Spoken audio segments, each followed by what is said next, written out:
တရွာလုံးမိကိုတိတ်ကျွေးပြီးတိမ်တောင်းချီအကုန်ခံခဲ့တဲ့ဆယ်လီတိုးအောင်ရဲ့အလှကြီး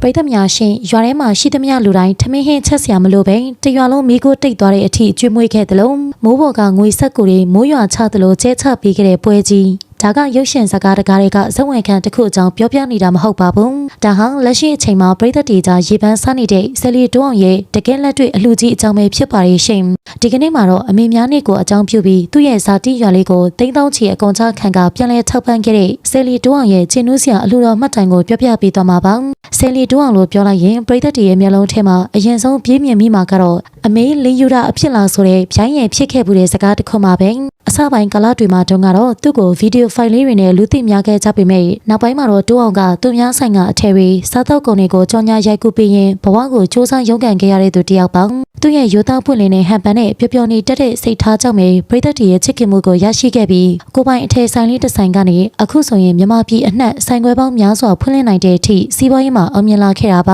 သူ့ရဲ့အောင်မြင်မှုအရှိန်ဟန်ကဘလောက်ထိကြီးမားခဲ့တယ်လဲဆိုရင်တော့ဆိုင်ဖွင့်ပွဲတွေမှာထိပ်တန်းအကယ်ဒမီမင်းသမီးအိမ်မြတ်သူကိုတောင်ဖိတ်ခေါ်နိုင်တဲ့အထိချမ်းသာကြွယ်ဝလာခဲ့တာပါအခုလိုမျိုးပြည့်စုံကြွယ်ဝလာတဲ့အချိန်မှာတိုးအောင်ကသူ့ရဲ့အောင်မြင်မှုတွေကိုတယောက်တည်းခံစားမနေပါဘူးရှင်အခုကြောက်ရောက်ခဲ့တဲ့အပြာတော်လားပြည့်အမေများနေ့မှာသူ့ရဲ့ဇာတိရွာလေးကိုပြန်ပြီးတရွာလုံးအန်းအသင့်သွားရလောက်တဲ့အလူကြီးတစ်ခုကိုပြုလုပ်ခဲ့ပါတယ်ဒီအလူကတာမန်အလူမျိုးမဟုတ်ပါဘူးရှင်ရွာမှာရှိတဲ့ကလေးလူကြီးအရွယ်သုံးမမရွေးကို9000တန်1000တန်1000တန်စသဖြင့်ငွေဆက်ကူတွေအထက်လိုက်ကင်ပြီးမုတ်ဖိုးတွေဝင်းငှပေးခဲ့တာပါဒါတွေမှာကတည်းပဲပတ်စံတွေကိုမိုးရွာသလိုမျိုးကျဲချပေးခဲ့တာကြောင့်ရွာသူရွာသားတွေရဲ့မျက်နှာပေါ်မှာအပြုံးပန်းတွေဝေစားခဲ့ရပါတယ်ခေါင်းစဉ်မှာပြောထားသလိုပါပဲတိုးအောင်ရဲ့အလှကငွေကြေးပေးဝေတာတခုတည်းနဲ့ရပ်မသွားခဲ့ဘူးရှင်ရွာသူရွာသားတွေလက်တွေ့အသုံးဝင်မဲ့အိမ်သုံးပစ္စည်းတွေဖြစ်တဲ့အိုးခွက်ပကံတွေစားတောက်ကုန်တွေနဲ့အဝတ်ထည်တွေကိုလည်းလူလီသိမ်းမရှိလူတန်းပေးခဲ့သေးတာပါအထူးခြားဆုံးကတော့တရွာလုံးမိကိုတိတ်ထမင်းရီချောင်းစီးဆိုသလိုမျိုးစတုရိတာအလှကြီးကိုပါထည့်သွင်းကျွေးမွေးခဲ့ပါတယ်ရွာတွေကအိမ်တိုင်းမြို့ချောင်းဝင်စရာမလိုလောက်အောင်ရရရရောစီစဉ်ပေးခဲ့တဲ့သူ့ရဲ့စေတနာက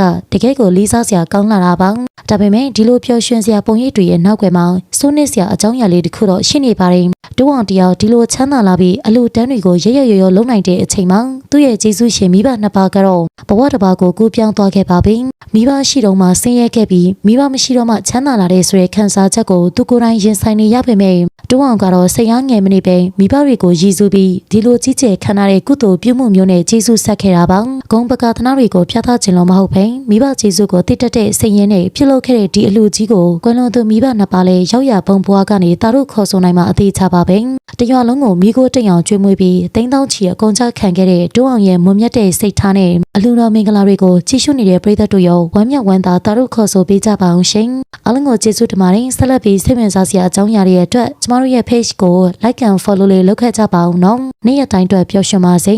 အကယ်ဒမီရပြီး3နှစ်အကြာမှာနိုင်ငံတော်အဆင့်ပွဲကြီးတွေထပ်ရသွားပြန်တဲ့ပြည်တီဦးနဲ့အင်ဒရာကျော်စင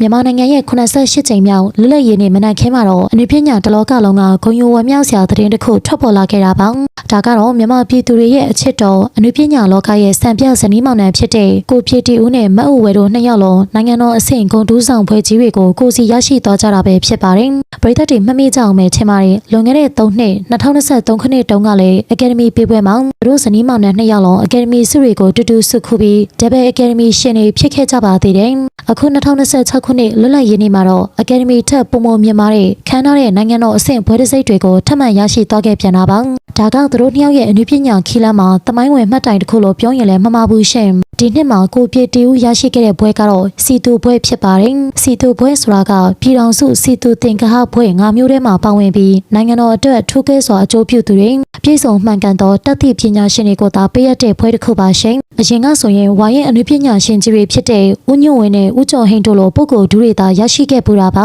ါအခုတော့ဒီမျိုးဆက်မှာကိုပြည်တီဦးကစီတူဦးပြည်တီဦးအဖြစ်ဂုဏ်ယူစွာရပ်တည်နိုင်ခဲ့ပြီဖြစ်ပါတယ်မအူဝဲခေါ်မအင်ဒရာကျော်စင်ကတော့အလင်းကကျော်စွာဘွဲကိုရရှိခဲ့တာပ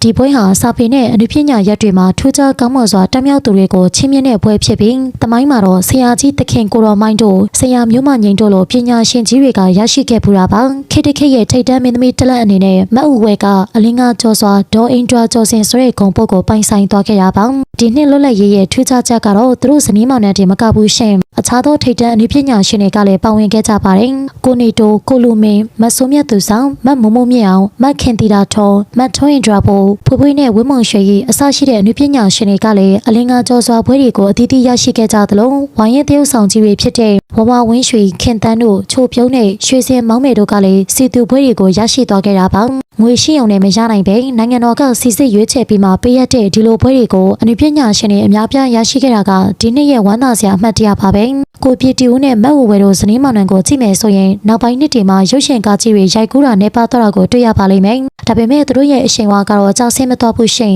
်ရုပ်ရှင်မရိုက်ပေမဲ့ကြော်ညာတွေ brand ambassador ကမ်းလှမ်းမှုတွေကိုလက်မလျောင်လက်ခံရိုက်ကူးနေရဆဲပါပဲလုပ်ငန်းရှင်တွေကလည်းသူတို့ကိုဆိုရင်တကူတကဆက်သွယ်ပြီးရိုက်ကူးချင်ကြတော့မှာပဲရှင်ဒါအပြင်သူတို့ကကိုပိုင်စီးပွားရေးတွေကိုအာရုံစိုက်နေတယ်လို့မြန်မာပြည်မှာတဘာဝဘေးရန်တွေကြုံလာတိုင်းလေရှေ့ဆုံးကနေအများနဲ့ပြန်လဲလှူဒန်းလေးရှိတာကိုအားလုံးလည်းအသိပါပဲအနုပညာလောကမှာနှစ်ပေါင်း30နီးပါးကျင်းလည်ခဲ့ပြီးတဲ့နောက်မှာ2023ခုနှစ်မှာအကယ်ဒမီ2026ခုနှစ်မှာတော့နိုင်ငံတော်ဘွဲဆိုပြီး3နှစ်အတွင်းစုကြီးတွေကိုဇက်တိုက်သိမ်းပန်းနိုင်ခဲ့တာကတော့သူတို့ရဲ့စ조사မှုနဲ့ပြည်သက်တွေရဲ့မြစ်တာကြောင့်လို့ပဲဆိုရမှာပါကဲပရိသတ်ကြီးစီတူဦးပြည့်တီဦးနဲ့အလင်းကားကျော်စွာဒေါ်အင်ဒရာကျော်စင်တို့ရဲ့ဒီအောင်မြင်မှုပေါ်ဘလို့ထင်မြင်မိပါသလဲသူတို့ဇနီးမောင်နှံကိုချစ်ခင်အားပေးနေတဲ့ပရိသတ်တွေရှင်ခေါမမှာကွန်ပျူတာကလေးတွေပြောပြခဲ့ပါအောင်နော်အားလုံးကိုကျေးဇူးတင်ပါတယ်ဆက်လက်ပြီးစိတ်ဝင်စားစရာအကြောင်းအရာတွေအတွက်ကျမတို့ရဲ့ page ကို like and follow လေးလုပ်ခဲ့ကြပါအောင်နော်နေ့ရက်တိုင်းအတွက်ပျော်ရွှင်ပါစေ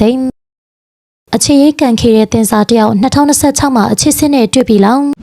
ဒီနေ့မှာတော့ပရိသတ်တွေအားလုံးစောင့်မျှော်နေကြတဲ့အနုပညာရှင်တယောက်ရဲ့အခြေရေးသတင်းကိုတင်ဆက်ပေးချင်ပါတယ်။သူမကတော့အနုပညာမှာထိပ်တန်းရောက်နေပေမဲ့အခြေရေးမှာတော့ကန်ခေတက်တယ်လို့ပရိသတ်တွေသတ်မှတ်ထားကြတဲ့တင်စာဝင့်ကျော်ပဲဖြစ်ပါတယ်။2026နှစ်ဦးပိုင်းမှာတင်စာတယောက်သူ့ရဲ့ကန်ဆိုမှုတွေကိုခြေဖြတ်ပြီးအချစ်စစ်နဲ့တကယ်ပဲတွေးဆောင်သွားပြီလားဆိုတော့ပရိသတ်တွေကြားပြောစမှတ်ဖြစ်နေကြတာပါ။အကြောင်းရင်းကတော့လူမှုကွန်ရက်စာမျက်နှာတွေထပ်မံပြန့်နှံ့လာတဲ့ဗီဒီယိုဖိုင်လေးတစ်ခုကြောင့်ပါပဲရှင်။အဲ့ဒီဗီဒီယိုထဲမှာတင်စာကကောင်လေးတယောက်နဲ့အတူအရင်ကမမြင်ဘူးတဲ့အပြုံးတွေနဲ့ကျင်းတို့ပျော်ရွှင်နေတာကိုတွေ့လိုက်ရပါတယ်။ဒါဟာသူမအတွက်2026ခုနှစ်ရဲ့နှစ်သစ်လက်ဆောင်အချစ်သစ်များလားဆိုပြီးအားလုံးကစိတ်ဝင်တစားစောင့်ကြည့်နေကြတာပါ။ဒီဗီဒီယိုထဲမှာတင်စာနဲ့အတူတွေ့နေရတဲ့သူကတော့လူငယ်အဆိုတော် Aries P ပဲဖြစ်ပါတယ်။ Aries P ဆိုတာကတော့သူ့ရဲ့ထူးခြားတဲ့အတန်ကာလာကိုပိုင်တချင်းဖန်တီးမှုတွေကြောင့်လူငယ်တွေကြားထဲမှာအမာခံပရိသတ်ရရှိထားတဲ့သူပါ။စပင်းရှိရှိအရက်မြင့်မြင့်နဲ့စတိုင်မိုက်တဲ့ Aries P နဲ့မိမိုက်တဲ့အချိုးစားရည်နဲ့ဆွဲဆောင်မှုရှိတဲ့တင်စာတို့နှစ်ယောက်ကိုရှင်တွဲမြင်လိုက်ရတဲ့အခါပရိသတ်တွေကလည်းလိုက်ဖက်ညီလွန်းတယ်လို့မှတ်ချက်ပေးနေကြပါတယ်။အထူးသဖြင့်တင်စာမျက်နှာပေါ်ကတည်ငြိမ်တဲ့အပြုံးတွေက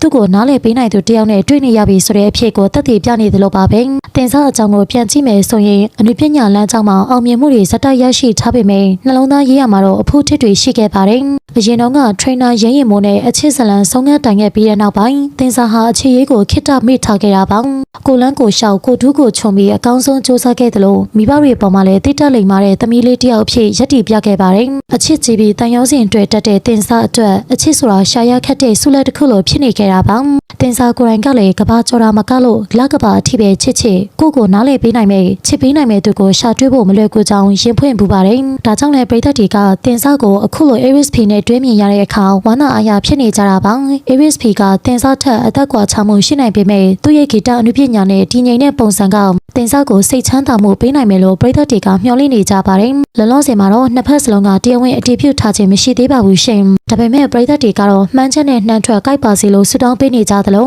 တင်စာရဲ့ယူရှင်းတဲ့နေထိုင်မှုပုံစံလေးကိုချစ်တဲ့ပရိသတ်တွေကလည်းသူချစ်တဲ့သူဆိုရင်ဘသူကိုမစိုးဝန်းရံပေးဖို့အဆင်သင့်ပါပဲ။ကဲ2026ခုနှစ်မှာတင်စာတယောက်အခြေရေးကန်ခေရဲ့ဘဝကနေရုံထွက်ပြီး Aries P နဲ့အတူပျော်ရွှင်တဲ့ဘဝသစ်ကိုစတင်နိုင်ပါမလား။ပရိသတ်တို့ကရောဒီစုံတွဲလေးပေါ်ဘလို့ထင်မြင်မိလဲဆိုတော့ခွန်မဝင်ရောက်ဆွေးနွေးပေးသွားကြပါအောင်ရှင်။အဆုံးထိကြည့်ရှုပေးခဲ့ကြတဲ့အတွက်အားလုံးကိုကျေးဇူးတင်ပါတယ်။ဆက်လက်ပြီးစိတ်ဝင်စားဖို့ကောင်းတဲ့အကြောင်းအရာတွေအတွက်ကျမတို့ရဲ့ page ကို like and follow လေးလုပ်ခဲ့ကြပါအောင်နော်။ YouTube channel လေးကို like and subscribe လုပ်ပြီးဒီဗီဒီယိုလေးကို share ပေးသွားလို့ရပါတယ်။နေ့ရက်တိုင်းအတွက်ပျော်ရွှင်ပါစေ။